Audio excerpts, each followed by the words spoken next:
Welcome to Meet the Press Now. I'm Kristen Welker in Washington. That was the closing bell on Wall Street as markets rallied from down over 1,000 points, but still closed in the red amid the growing uncertainty from the war against Iran. The price of oil continued to tick higher. It's now up roughly 10% since the start of the war just a few days ago. And today, the president posting on social media, the U.S. will provide a financial lifeline for maritime trade. And if necessary, the U.S. Navy will begin escorting tankers in the region to prevent an oil supply crunch. It, of course, comes as we count down to the first primary races of the 2026 midterms tonight. With the economy and the cost of living top of mind for voters, we will have much more on the big political night ahead a little bit later on this hour. But we do begin with President Trump taking questions on camera for the first time since the U.S. and Israel launched those joint strikes, killing Iran's supreme leader, Ali Khamenei, and thrusting the entire region into a broader war. 4 days into the conflict, one of the biggest questions remains why the president decided to go to war right now. Here's what he told reporters today.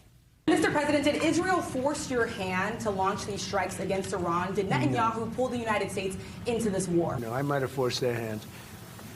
You see, we were having negotiations with these lunatics, and it was my opinion that they were going to attack first. They were going to attack. If we didn't do it, they were going to attack first. I felt strongly about that. We're hitting them very hard, and the big scale hitting goes now. They no longer have air protection. They no longer have any detection facilities at all left, and so they're gonna be in for a lot of hurt. It stands in stark contrast to what Secretary of State Marco Rubio told reporters yesterday ahead of the administration's briefing with top congressional leaders. We knew that there was going to be an Israeli action. We knew that that would precipitate an attack against American forces. And we knew that if we didn't preemptively go after them before they launched those attacks, we would suffer higher casualties and perhaps even higher those killed. Moments ago, Secretary of State Rubio spoke to reporters and was pressed about that discrepancy. Here's some of what he said. I was very clear in that answer. This was a question of timing, of why this had to happen as a joint operation, not the question of the intent. Once the president made a decision that negotiations were not going to work, that they were playing us on the negotiations, and that this was a threat that was untenable, the decision was made to strike them. That's what I said yesterday. Right now, Secretary Rubio, along with Defense Secretary Pete Hegseth, CIA Director John Ratcliffe, and Chairman of the Joint Chiefs of Staff General Dan Kane are all back on Capitol Hill to brief Congress about the U.S. military operations in Iran, and we will be keeping a very close eye on what lawmakers say after that closed-door briefing. Today, President Trump was also asked about the worst-case scenario in Iran, which comes as he leaves open the possibility of boots on the ground. I guess the worst case would be we do this and then somebody takes over who's as bad as the previous person, right? That could happen. We don't want that to happen. That would probably be the worst. You go through this and then in 5 years you realize you put somebody in who was no better. So we'd like to see somebody in there that's going to bring it back for the people. And we'll see what happens with the people. Amid that leadership vacuum in Tehran today, Israel bombed a building being used by Iran's assembly of experts, the body tasked with electing the new supreme leader. Meanwhile, many Americans still in the region are now caught in the crossfire, and we're getting these new dramatic images out of Dubai, where the U.S. consulate was hit by a drone. Dubai's media office says it extinguished a limited fire in the vicinity of the consulate, and the incident did not result in any injuries. It comes after yesterday the U.S. Embassy in Riyadh was attacked by 2 drones, resulting in a limited fire and minor damage to that building. That's according to the Saudi Ministry of Defense. The State Department, meanwhile, announcing it was closing at least 3 of its embassies in the region while urging Americans in the region to leave. And for those who can't, to call the State Department's emergency hotline. This is part of the recording they hear when they do. Listen. Please do not rely on the U.S. government for assisted departure or evacuation at this time. There are currently no United States evacuation points. This afternoon, the State Department announced it is actively securing military aircraft and chartering flights for American citizens who wish to leave the region. Joining me now is our team of reporters covering all of the angles. NBC News business and data correspondent Brian Chung, NBC News White House correspondent Monica Alba, NBC News international correspondent Matt Bradley, and NBC News national security correspondent Kornacki, also with me, retired four-star general and former director of the CIA, David Petraeus. Thanks to all of you for starting us off. Brian, I want to start with you because the markets just closed, so I want to talk about energy prices, gas prices, oil prices. They're all up. What are the implications? What are you watching for?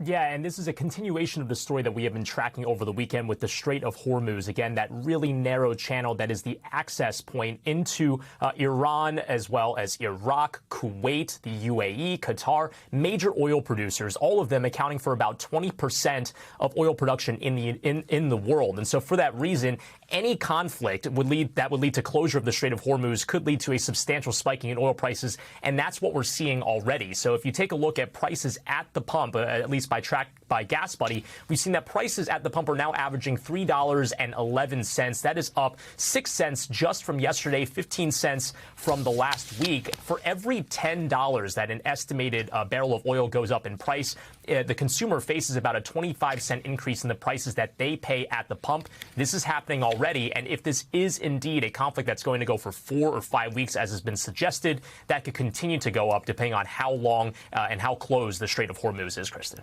Brian, it's just extraordinary because President Trump actually acknowledged today oil prices were higher, but he tried to downplay concerns about long-term prices. Take a listen to what he said. Get your reaction on the other side. If we have a little high oil prices for a little while, but as soon as this ends, those prices are going to drop, I believe, lower than even before. And Brian, we should note he also announced the U.S. Navy plans to escort tankers. Did these prices, and do they run the risk of spiraling out of control for an extended period of time? Yeah, well, the president's Truth Social post from just in the last hour or so, it does underscore that the administration wants to take some action to make sure that tankers can flow through the Strait of Hormuz and keep that flow of oil going through. But again, you have to remember what the Iranians are threatening. They're threatening to set any ship that goes through the Strait of Hormuz on fire. So if the president is saying, hey, the United States will insure ships that are going through that channel and also have a Navy escort to accompany some of those ships, is that going to be enough to assuage the fears of all of those tankers that want to traffic or rather move oil through that region? It's unclear. And you do also run the risk of further escalation if a ship tries to pass through and then gets attacked by the Iranians. So again, this is a very serious situation here. It's unclear about whether or not that Truth Social post is going to reopen the flow of oil. It's a very serious situation for right now. Oil markets do appear to be moving on that. It certainly is. All right, Brian Chung, thank you so much for that. Monica, let me turn to you at the White House. You've been working your sources. Of course, this post recently came out about the U.S. Navy escorting ships. What are your sources telling you about this latest development? Well, this is something that Secretary Rubio telegraphed yesterday, Kristen, saying that this was going to be something that was likely going to be an issue that they were tracking. The Trump administration was worried about what might happen to oil prices. And so that is why the president had a meeting today with the Energy Secretary, Chris Wright, and with the Treasury Secretary, Scott Bessent, where they did agree that the United States Development Finance Corporation is going to provide basically insurance to some of these massive tankers. And as you were just discussing, will say that if the U.S. Navy needs to, can escort them through the Strait of Hormuz. If that is something that's going to happen, I think it is notable as you're talking about the domestic impact of this when we're talking about gas prices. That is something that this administration tracks very closely, is always talking about, is always touting when they're down. So certainly they are following this very closely and looking at additional ways potentially to mitigate that aspect. Kristen. Certainly, gas prices always top of mind for this administration and, quite frankly, any administration. Monica, let me ask you, broadly speaking, about what went into the president's decision to launch these operations, the timing of it. What more are you learning about that? Well, we heard from some senior administration officials today who pulled back the curtain a bit on the way that the diplomatic negotiations just totally devolved. From the U.S. perspective, they are making the argument that the Iranians were playing a game and were just trying to draw out the U.S. negotiators who were at the table, who, of course, were the president's son-in-law, Jared Kushner, and his special envoy, Steve Witkoff, who had been going back and forth to Geneva. And according to these officials, essentially, they said they came back after the latest round of talks. They told the president that they didn't believe that Iran and the negotiators were acting in good faith. They felt like there was an urgency given what they were able to develop, what they were moving underground, what could be the possibility of this nuclear weapon and further enrichment, and that is why the president decided to go with the military strikes, because the diplomatic talks had broken down to such a point of no return. Kristen. Well, Monica, great reporting there. And I have to ask you about this developing story. Americans trying to get out of the region, sending text messages to their loved ones back at home saying, "Can you help me?" Did the administration have a plan? What is the plan to get these Americans out? You are seeing administration officials approach this with a new level of urgency today, Kristen, which I think answers your question, which seems to be they didn't have much of a comprehensive plan going into this. In fact, this is how the president responded to a question about that very concern a few hours ago. Listen. Why wasn't there an evacuation plan, and will you send planes to get people out? Well, because it happened all very quickly. We thought, and I thought maybe more so than most, I could ask Marco, but I thought we were going to have a situation where we were going to be attacked. And Secretary Rubio was just asked about this a short time ago, Kristen, and he basically said, we're trying to get Americans who want to leave the region out on chartered planes. They are making those arrangements now, but they also urged them to try to leave commercially. But the big issue with that is that much of the airspace is closed in some of these countries, and the airports themselves are also shut down, and airlines have canceled flights. So this is a very huge logistical challenge and problem now, and that is why the State Department is urging Americans there, U.S. citizens, to reach out so they can basically complete a profile with the State Department, and then they can be in touch with them about these potential chartered flights. But again, that could take a long time to get set up. Kristen. Monica, thank you for your great reporting. As we look at this graphic that we just put up, let us just remind our viewers, call this number if you need assistance, 202-501-4444. Again, 1-202-501-4444. Secretary of State Marco Rubio pointing people to that number. Monica Alba, thank you so much for your great reporting as always. General Petraeus, I'd like to turn to you now before we delve into the specifics. What is your broad reaction to how this war has unfolded so far? Well, there have been some extraordinary achievements. It's historic, needless to say, to have killed the supreme leader, the equivalent of the Minister of Defense, the chairman of the Joint Chiefs equivalent, and a number of other very senior leaders in the security forces. There's been enormous damage done to the principal targets of this operation, the ones that caused the worry, the missile program that Iran had tried to reconstitute, the launchers, and now probably even the manufacturing facilities. They've taken down a number of ships in the Navy. That should help over time to reduce the threats to the Strait of Hormuz. You were right to highlight that. We were watching the prices today. They actually topped $80 per barrel for a period, but then eased back a bit, perhaps when the president announced that our Navy will escort those ships. There's also been very substantial damage done to the regime force headquarters, other leaders, and indeed a variety of their bases and so forth. And I'm sure that if we haven't already, that there will be further strikes on the remnants of the nuclear program, especially given that the International Atomic Energy Agency says that there may be buried underneath the rubble at the Esfahan site a stockpile of 60% enriched uranium. I'm sure that our deep penetrating massive ordnance penetrators will give that attention over time as well. The real question, I think, is whether or not our strikes on the missile program, and also I should have mentioned the drone program, which has been a bit of a challenge, particularly in some of the countries of the Gulf states. In fact, I think it was drones that killed our 6 soldiers in the strikes in Kuwait. Some other countries, the UAE has done very impressively against that. They'd made not just the the investments that all the countries had made in ballistic missile defense, early warning, and interceptors, but also in the short-range artillery and air defenses. That's very, very important in this case. They have a layered defense, which has been quite effective, although you have seen still small numbers have gotten through and hit the parking lot outside our consulate. There was a hotel that was hit. And of course, Iran has broadened this war, I think, in an unwise way. They've carried out horizontal escalation, as they say, hitting civilian targets throughout the Gulf states. And these are states that wanted to take a knee on this one, to stay out of this. They denied our use of the air bases that we're often able to use. And now they've been brought into it by, I think, a very stupid decision, frankly, by the Iranians, and then also by some of their proxies, Hezbollah attacking Israel, and the response has been overwhelming there. And some of the Shia militia in Iraq that are supported by Iran have also carried out a few strikes, and there have been responses to that as well. But I think a big indicator will be what are the numbers of the drone and missile attacks over the next 24 hours. Have we been able to reduce those very substantially, which would be very encouraging, or is there a good bit more work to be done?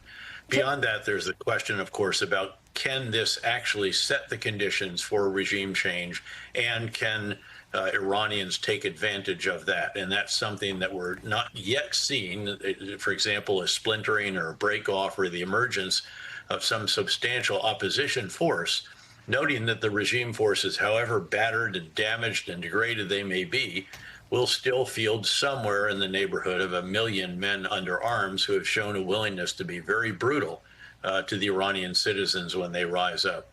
General Petraeus, just to follow up on that point, a two-part question for you.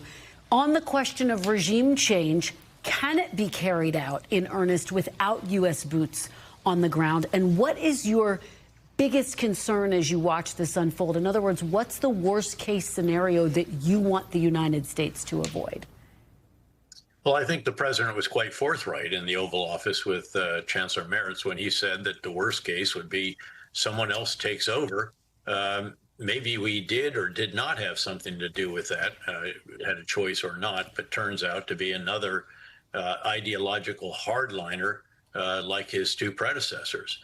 In fact, the Assembly of Experts, of course, was meeting today to select the next supreme leader, and that was hit. That site was actually quite considerably damaged. I think you showed footage of that earlier. And so we'll see whether they reconvene and when they do and how quickly they do and how deeply underground that is. But again, the key is the U.S. from the air can do a great deal to damage these regime forces. But it can't bring about regime change through the air. In fact, the former Minister of Defense of Israel pointed that out today as well. So what would be the conditions on the ground that would enable individuals to rise up? And will they, in fact, do that? There are numerous opposition forces. There are Azeris, there are Kurds, there are Turkmen, there's even the Mujahideen al-Khalq that we dealt with in the wake of the invasion of Iraq.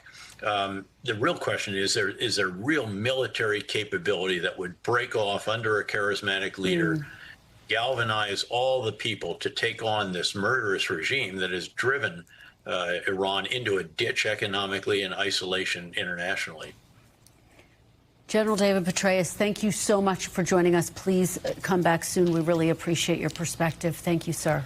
Good to be with you, Kristen. Good to have you here. Matt, let me turn to you, and just so that our viewers understand where you are right now, you had to evacuate to a shelter because there was, in fact, a siren that went off, right? Matt, give us the very latest.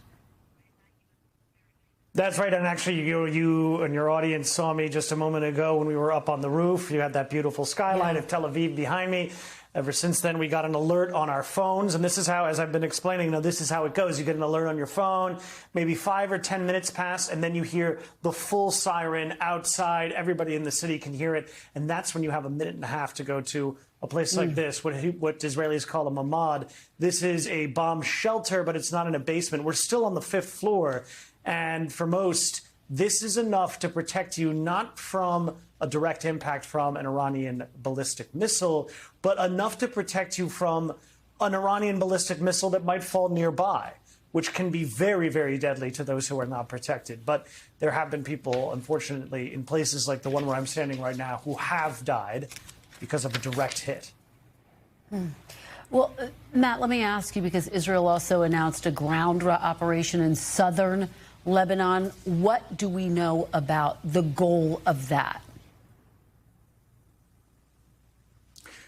Well, I mean, here among Israeli leadership, the fact that Hezbollah decided, and they did decide, to join the fight against Israel, they said, in retaliation for Israel assassinating the Ayatollah Khamenei, they have decided to enter this fight. They launched attacks against northern Israel. They've continued to launch northern attacks against Israel in the Golan Heights this afternoon. And then tonight, just an hour or two ago, in the northern town of Haifa and further south. So they are still fighting. They are still involved in this. The Israelis have said that they are going to be moving in. They are already taking the offensive and attacking Lebanon. There's already been well more than 100 people who have been killed. And now we have stopped short of seeing Israelis evacuating from the north of Israel, which is what they did after October 7th, when Hezbollah first decided that they were going to start attacking Israel in solidarity with another Iranian-backed proxy group, Hamas, which committed those atrocities on October 7th and set off this latest round of fighting. Matt Bradley, please stay safe. Thank you so much for moving so quickly to safe ground and still bringing us that report, Matt. We really appreciate it. Thank you. I want to turn now to Kornacki here, who is with me. Court, you have some new details about the strategy moving forward, about what might be coming next. What can you tell us? Yeah, so we've all been trying to figure out what the president meant when he's now told several different reporters that there's a big wave coming. Marco Rubio, the Secretary of State, also repeated this, that there's this huge next phase that's coming. So what we know is the phases so far, we've seen the initial phase where they use standoff weapons, tomahawks, aircraft from sort of outside Iranian airspace with long-range munitions. They take out air defenses and the kinds of things that could threaten U.S. aircraft and U.S. personnel when they're coming in to take follow-on strikes. Then they bring in the manned aircraft, the bombers, B-1s, B-2s. We've seen video of that. They start going after those hardened facilities that General Petraeus was just talking a little bit there, because it's not just the nuclear facilities that are hardened. A lot of their missile ones are, too. The production facilities, the storage facilities, the vertical silos where they create this program that is concerning, and it has been for years, frankly.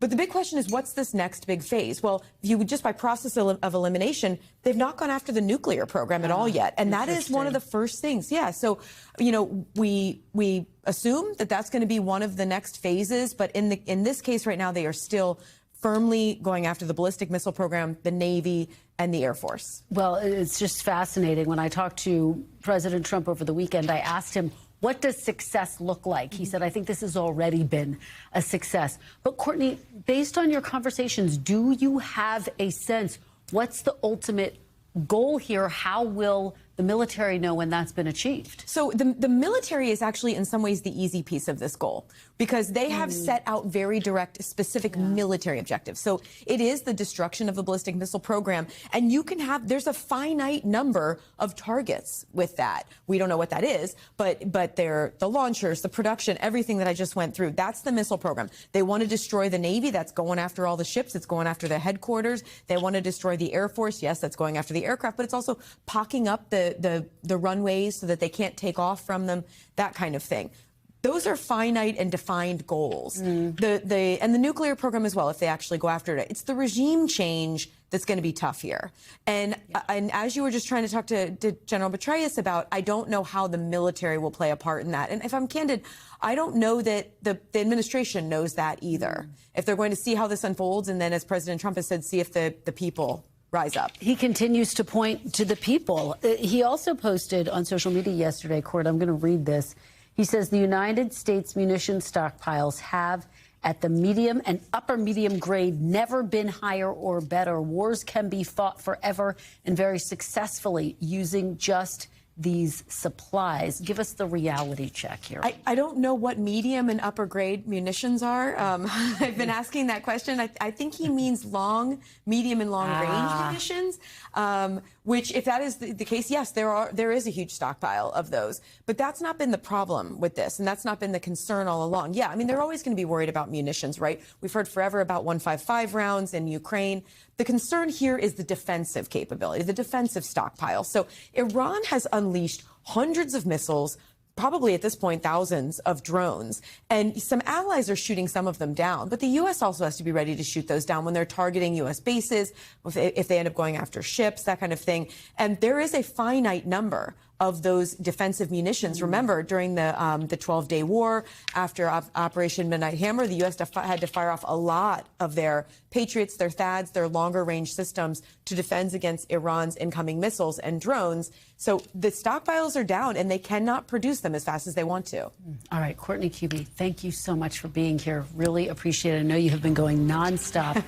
Coming up, voters head to the polls for the first major primaries of the year in key races that could have a major impact on the midterms and the battle for control of Congress. We are live in Texas following two of the biggest races tonight for Senate. Stay with us. You're watching Meet the Press Now.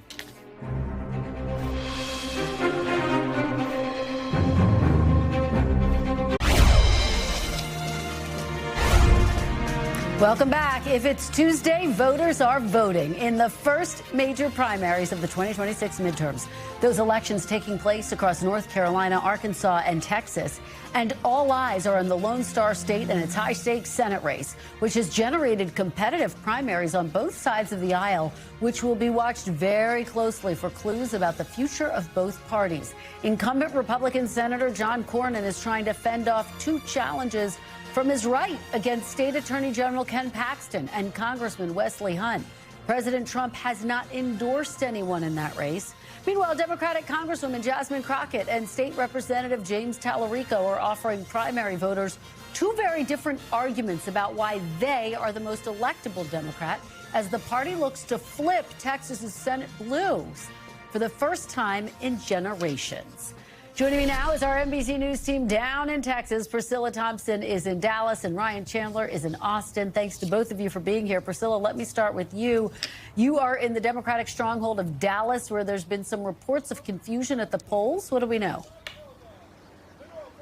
Yeah, Kristen. So this stems from some new rules that are restricting where people are allowed to vote. And so many people are showing up at polling sites where they have voted at for years, only to be redirected to a different site. And I just want to give you a look here. You can see we're going to stay as far back as we're required to, but you see that line there before people get into the door. And the county tells me that there are actually people with tablets that are checking people's addresses and redirecting them if they are not allowed to vote at this location. And as of this morning, earlier this morning, when I spoke with one of the judges who was in there on the Democratic side, he said around just under half of Democratic voters were being sent to different polling sites. And Representative Jasmine Crockett was here just a short while ago and was asked about that. And I want to play some of what she had to say about what she's seen going on today with regard to people being redirected to different polling sites. You know, it's the confusion, it's the games. It is so sad that the Republicans don't know how to win fair and square. The only thing they know how to do is cheat. It is not lost on me that when Donald Trump decided to go after congressional districts, he started in the state of Texas. It's not lost on me that when the Republicans decided that there was one particular county that they specifically wanted to target out of the large counties, it just happened to be my home county. I am here to tell the Republicans they can try all the dirty tricks that they want to try. We are going to win. We are going to beat them. We're going to beat them as it relates to this primary. We are going to beat them with their dirty tricks in November. And I will tell you, I've spoken to several voters who did walk up intending to vote and were told that they would be redirected, all of them telling me that they were going to go to those other polling sites. But Representative Crockett did say that she does intend to file a request to extend the voting hours as a result of this. Wow. And very quickly, what are voters telling you is their top issue as they head to the polls? Yeah, you know, for some people, it is the economy. It is the wallet, the pocketbook. For other people, especially Democrats here, I did speak to one woman who said that she wants someone who is going to fight and just sort of help to balance out what she sees going on in Washington right now. But interestingly enough, she's voting for James Tallarico. And I asked her, you know, Crockett has sort of portrayed herself as more of the fighter in this race. And she said, yes, she loves both of them, but she feels like Tallarico is ultimately going to be able to flip this seat from red to blue. All right. Well, it is a heated race for sure. Let's head over to Ryan Chandler. Ryan, you're in Austin. So we're watching the hotly contested Republican primary. Of course, what's so fascinating about this, Senator John Cornyn in the fight of his political life. He's facing a challenge from Ken Paxton, the Attorney General, as well as Congressman Wesley Hunt. Ken Paxton, of course, has a lot of political baggage, but polls show he's actually running pretty strong in this race. What are voters telling you? He is. You know, the choice that Republican voters see in this primary is between this institution, a longtime senator in John Cornyn, who is seen by some as a conservative with the legislative chops to compromise and others as insufficiently MAGA. And then you have in Ken Paxton, a partisan firebrand who is viciously loyal to President Trump. We are in a Democratic stronghold here in Austin, but we were able to find some Republicans, including one woman who told us she's voting for Ken Paxton to kick John Cornyn out of office, a man who has held elected office for the last 40 years. Here's what she told us, Kristen. I think he would show be a great leader in the Senate for Texas. How do you feel about Senator Cornyn's career? I don't think he's done a great job. I think he's very defensive, and I think that he's quick to put the blame on elsewhere rather than taking it for himself. What was the top issue on your mind when you stepped into the ballot box? Putting Americans in Texas first.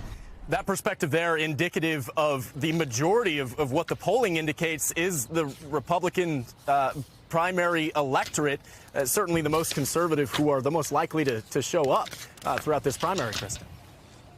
All right.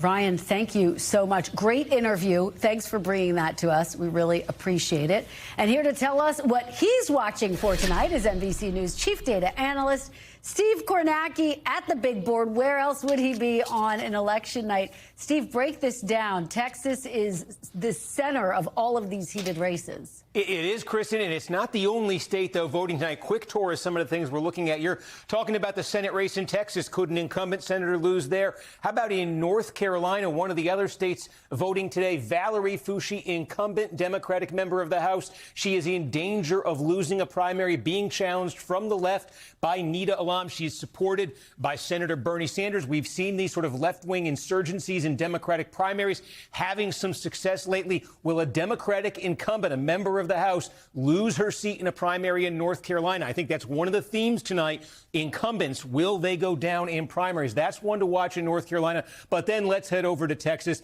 Let's talk about that Republican race you were just looking at there. John Cornyn, no incumbent senator has been denied renomination by his or her party in 14 years. Richard Lugar, 2012 in Indiana, was the last one. Cornyn could be the next one now. The suspense tonight, first of all, will there be a runoff? If no one gets 50% plus one, the top two go on. The conventional wisdom right now is saying that would be Cornyn and Paxton. We'll see if that holds true. The way Paxton's been talking in these closing days, maybe it's just bluster. He's talking about hitting 50% tonight. If they do go to the runoff, it's a question of what position the two of them are in. If Cornyn makes it to the runoff, is he lagging behind Paxton tonight? Is it a weak showing for a 20-plus year incumbent here? Is it a surprisingly strong showing for Cornyn tonight heading into a runoff, something that could potentially help him get President Trump to come off the sidelines and endorse him? Many people think if Cornyn is ultimately going to survive, he's going to need the Trump endorsement. Right now, he does not have that. Democrats watching this race, too, they think Paxton is the one they would have a shot at in November, potentially. Who will the Democrats put up in that race? Jasmine Crockett, James Tallarico here. A couple things to look at. I think, first of all, the polling's been all over the place, but one thing the polling all agrees on is that Crockett is winning the black vote, and she is winning it overwhelmingly. That's probably going to be about 20%, about 1 out of every 5 votes cast in this primary. What does that mean for Crockett? Well, her political base is right around Dallas. You just had that report there from Dallas. So look for Crockett. Certainly she's trying to run up the score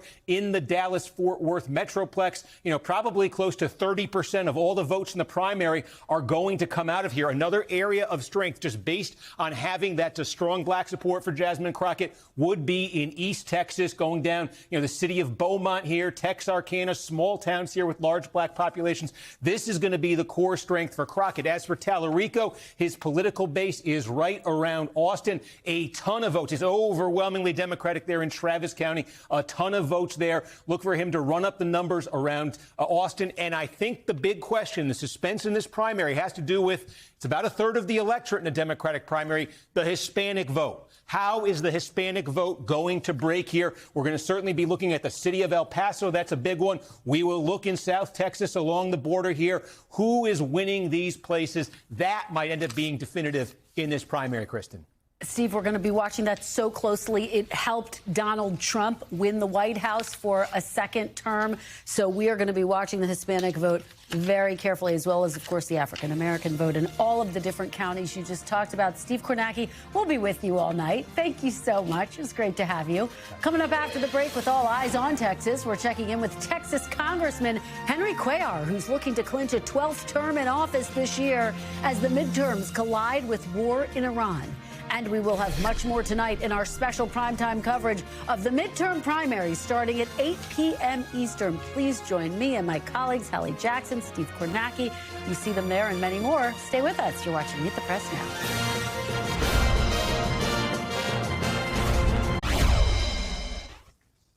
Welcome back. More now on primary night in Texas. Both parties' Senate primaries are today's main event, but Texans are also casting ballots in down ballot races heading into a midterm cycle that will serve as a referendum on President Donald Trump's presidency and Republicans' control of Congress. Joining me now is Congressman Henry Cuellar, Democrat from Texas. Congressman Cuellar, thanks so much for joining me. Thank you. It's a pleasure being with you. Well, it's great to have you. We are going to talk about the state of play in Texas in just a moment. But I want to ask you big picture. We are now in the midst of this war with Iran. And I'm curious, do you think it will have an impact on the races in Texas, on the midterms broadly? What do you think Democrats' message should be? Well, first of all, could it have an impact on the elections? Yes, a lot of it depends what happens, let's say, for the next 30 days. There's a lot of operational realities that we have to look at. I certainly feel that Congress needs to reassert itself, but to do it immediately, that just doesn't meet the operational realities. We need to assert ourselves at least 30 days, from the time that the conflict started, so we can go ahead and look at the operational reality. So can it have an impact? A lot of it depends the next 30 days. Let me ask you about your primary. First of all, give us a sense of your closing message as you head into the final votes being cast. And do you think you would have faced a tougher primary challenge if the president hadn't granted you a pardon in December? Well, look, even before he gave me the pardon, I had tough races. In fact, the left or the progressives had spent over $20 million that we could count the last primary races in 2 primaries. So I faced this before, but certainly now we're going to win this primary today, and then we're going to go into the November election. But I can tell you, there was not a paradigm shift in South Texas going Republican. They voted for President Trump because of open borders and high costs of groceries and other items. But there are people that are having buyer's remorse. Prices are high. Remember, he said that he was going to lower prices on the first day. That hasn't happened. Tariffs are a hidden tax on it. And the other thing is, we're not talking about open borders now, but we're talking the aggressiveness of ICE on people on work sites that are not focusing on criminals, but they're focusing on work sites where people don't have criminal records or have lived here for a long time, and they're focusing on those people. That affects the economy. That raises prices along with tariffs, which are a hidden tax.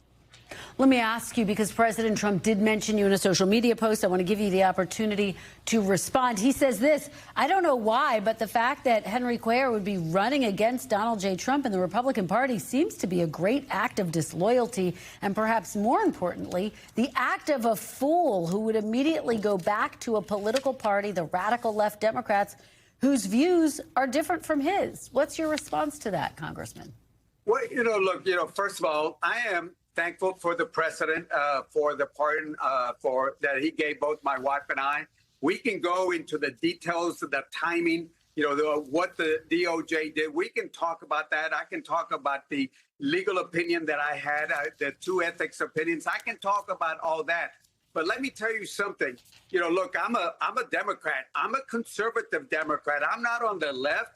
And I think, people that go too far to the right are wrong. I follow the words of LBJ, where he said many years ago, I'm an American, I'm a Texan, and then I'm a Democrat. And I think, both parties do a mistake when they put party before country. We need to put country before any political party. Well, I want to ask you about the big Senate race in your state. You represent a district that really typifies Democrats' struggles in recent elections. South Texas, Hispanics along the border. So I'm curious, we're obviously going to be watching that vote very closely. Do you think Jasmine Crockett or James Tallarico would better win back those votes in a general election? In other words, who's the stronger general election candidate? Well, certainly they both have their own strengths. And I think, the segment before here, I think they analyzed this where Crockett is strong in East Texas and the Dallas-Fort Worth area. And Tallarico is strong in the area of the Austin area where he's from. But a lot of it depends what's going to happen with South Texas and the border and the Hispanics. I think that's going to make the change, or is going to make the difference, not only for that race in the Democratic primary, but certainly it's going to have an impact when we look at the general election for Democrats. Well, and so who do you think, because that seems to be part of where the battle lines are being drawn in that critical Senate primary, which is that Jasmine Crockett and James Tallarico are both arguing that they would be the stronger candidate in the general election. Who do you think, which candidate do you think has a better shot at flipping Texas, which hasn't been done in more than 3 decades, Congressman, by Democrats in a Senate race? Well, I remember when we had the last Democrat that won statewide. It's been a long time. It's been a drought. But I think it's going to change. The question is, and I'm again avoid your question again because I'm trying to focus on my race in South Texas. So thank you for asking me twice, and I'll give you the same answer. Look, depending who wins on the Republican, because there's 2 things we're looking at. We're looking at the Republican primary. We're certainly looking at the Democratic primary. But I really feel if you look at the number of Democrats that have come out, we have outpaced the Republicans. No ifs, no buts. Now, Texas is still a Republican state, but I'm hoping that we're seeing a change because people just want to see this change where they don't want this extreme right. A lot of the things that they've done down here just doesn't hit well in South Texas. And again, I'll emphasize South Texas. There was not a paradigm shift here. There were people that didn't like what Biden did with open borders, but now they don't like what the president and the Republicans are doing, building border walls when, the numbers have gone down at the border, and the aggressiveness of ICE has just turned a lot of people, and certainly the tariffs are hitting tax on consumers, and not even talking about the big, beautiful bill. That's a different conversation that we can certainly criticize the Republicans on.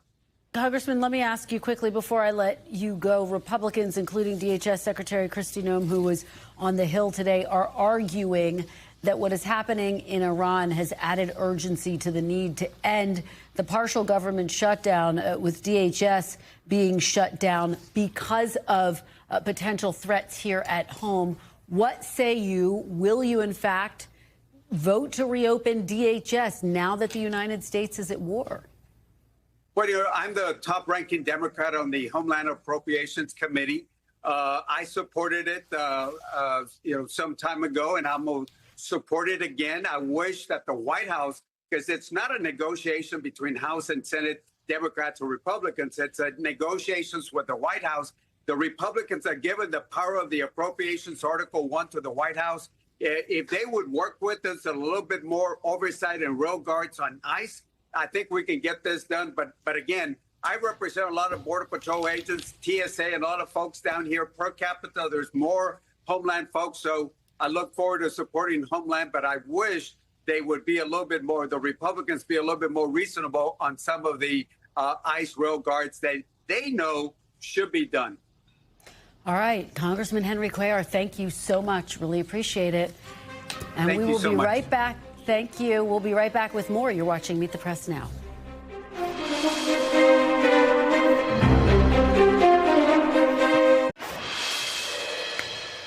Welcome back.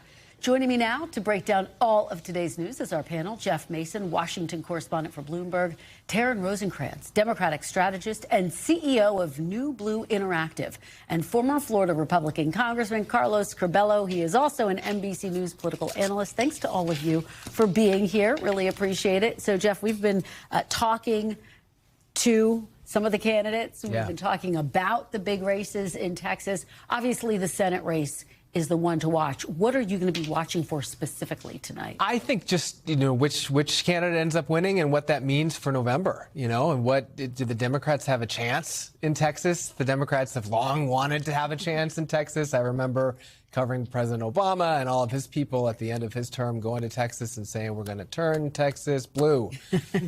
We haven't seen it. I was there with you. Right? I know you were. Yes. And they were very confident, and it didn't happen. But they do see an avenue here tonight, but it's going to depend on which one of them wins and which one of them has the best chance. Darren, pick up on that point. I'm going to actually play a robocall from Vice President Kamala Harris, who did endorse Jasmine Crockett. Play it for you and get your reaction on the other side. Let's take a listen. Hi, this is Kamala Harris, and I'm calling to encourage you to please go vote for my friend Jasmine Crockett in the Democratic primary today, Friday, February 27th, or on Election Day, Tuesday, March 3rd. Texas has the chance to send a fighter like Jasmine Crockett to the United States Senate. Jasmine has the experience and record to hold Donald Trump and his billionaire cronies accountable.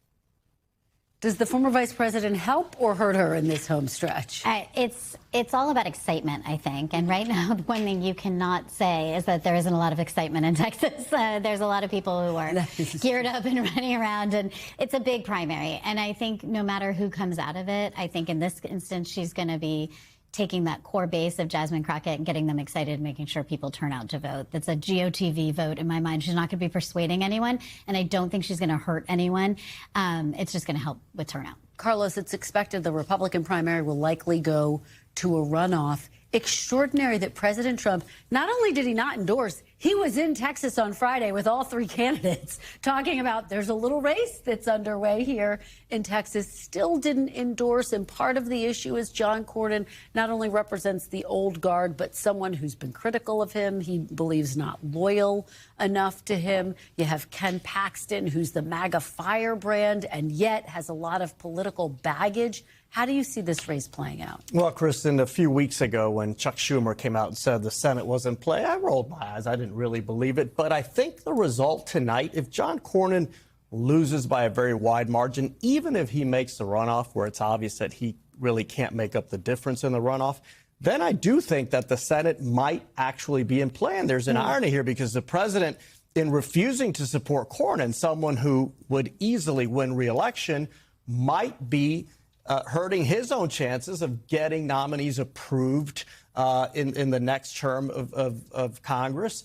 So that's what I'm looking for here. Is the Senate actually in play or not? I didn't believe Schumer when he came out and said it, but tonight could bring us a little closer to his position. Taryn, how do you see this? Because as Jeff points out, Democrats have been looking at Texas as maybe being in play since the Obama administration, and it just hasn't happened in more than 3 decades. Yeah, and I will say we said the same about Georgia, and we did seem to conquer that. So there's always hope. There's always hope in the horizon, and I do think this is unprecedented times with the way that people are feeling about what's going on in America. And because you have that, I think the Trump thump here is like, instead of his bump that people are getting excited, there really is this overwhelming feeling that people are really upset at him. And I do think that makes the whole dynamics of history a little bit different. Well, part of the backdrop now, Jeff, is this war in Iran. This is a president who campaigned on getting Americans out of foreign wars. He said no more regime change. And now here we are. And the president, in this extraordinary moment today, acknowledged gas prices are up, said might be up for a little while.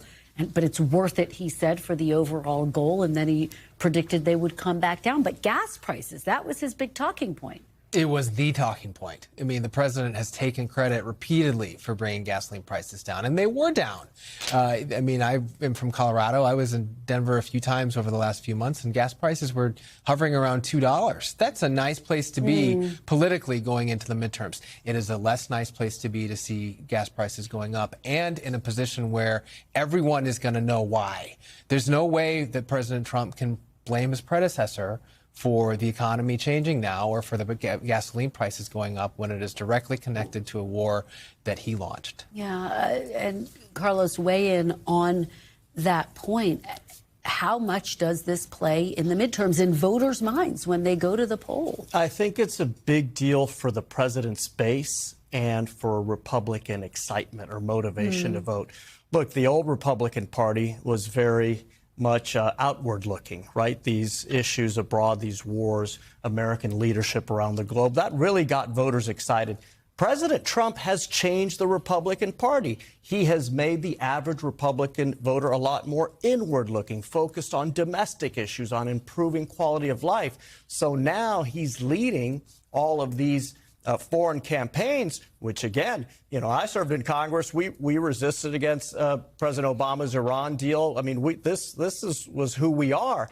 But the president has changed that, and I think that could end up hurting congressional Republicans who really need that Republican base to turn out the way they turn out for the president. Those voters might be confused and frustrated this year. So think House Republicans, some Senate Republicans who do support this policy in Iran very stridently, they might have some trouble connecting with voters and getting them excited. Taryn, what do you think Democrats' message should be on Iran? How much should they focus on it? Because we've seen Democrats have a lot of success. The gubernatorial races in New Jersey, in Virginia, staying squarely focused on that issue of affordability. Yeah, and I think you're going to continue to see affordability, like where are our priorities? It's actually his own message being used against him in a lot of ways, but it's like, where are our priorities right now? I mean, he spoke today about, you know, the war, and he goes off on the ballroom drapes, like, you know, and how he's going to have this big fancy ballroom. And when people are paying higher at the pump and they're paying higher for their health care and they're paying higher at the grocery store, it's going to really impact people in a way that he doesn't want to have happen right before the midterms. And Jeff, we know that the White House has said President Trump's going to be out on the campaign trail. He's going to be campaigning like he's on the ballot. Does that now get trickier? And I guess as a part of that, does he need to better explain his strategy in Iran, the reason for actually being there? Well, number one, it certainly is distracting him from doing that. I mean, he's spending time now on foreign policy, which is, we've discussed before, his base is not looking for that. Now, we covered the White House a long time. We know that every president, you guys know, every president's going to have to do foreign policy and domestic policy. But going into the midterms, the focus was supposed to be domestic, and now he's going to have to answer all of these questions. It'd be a big help for congressional Republicans if the president connected the dots, explained to the American people why this is relevant to their lives, why this makes their lives better. We'll see if he does it, perhaps in an address. We'll watch and see. Thanks, guys. Jeff, Taryn, and Carlos, great conversation. We're back tomorrow with more Meet the Press Now. And as we mentioned, we'll have special coverage of the midterm primaries tonight, starting at 8 p.m. Eastern. There's more ahead on NBC News Now. We thank you for watching, and remember, stay updated on breaking news and top stories on the NBC News app or watch live on our YouTube channel.